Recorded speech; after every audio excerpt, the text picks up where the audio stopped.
Start off on a light note. You've been watching in the darts this week?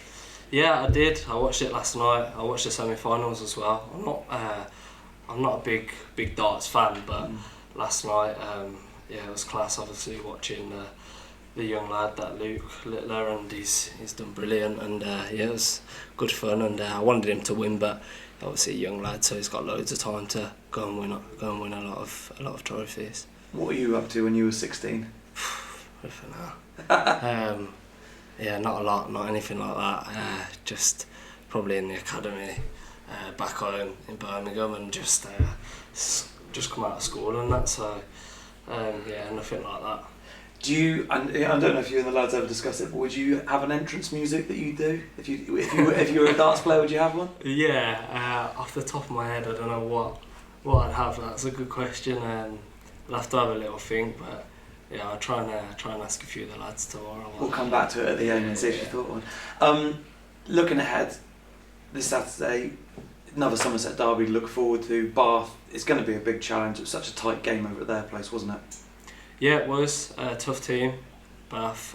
They're doing well, obviously, and so are we. And it's just another good game to play in, like so many of them have been this year.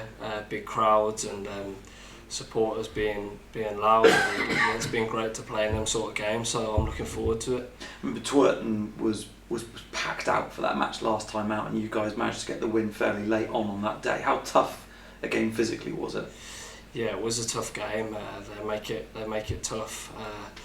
They're a tough opposition to play against. Very well organised, and we found it hard on that night to break them down.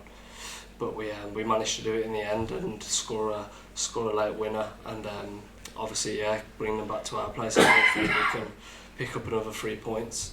Obviously the New Year's Eve game against Taunton was called off, so you've actually probably had the longest break so far this season in terms of not having a match.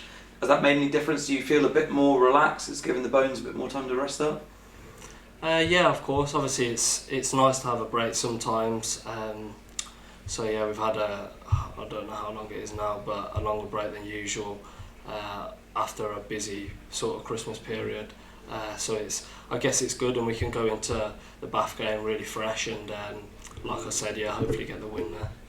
We're in the January period now where there's going to be a few comings and goings in terms of transfers. Is that something you talk about amongst the players, of who's being mentioned and that sort of thing, and what type of impact does it have? No, in the changing room we don't really talk about it. I think everyone just gets on with training and all the games coming up. Obviously that's part and parcel of football. People come and go. So yeah, I don't know if anyone's coming in or if anyone's leaving, but we've got a good group. So yeah, just a long way that continue.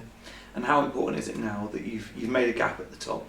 How important is it now to keep that gap and have that cushion to second place? Yeah, obviously very important. I think obviously it feels more comfortable going into each game knowing you've got a bit of a gap, but you can't really have that too much in your mind. It's just the next game, one at a time, and keep trying to increase that gap and add as many 3 points as we can.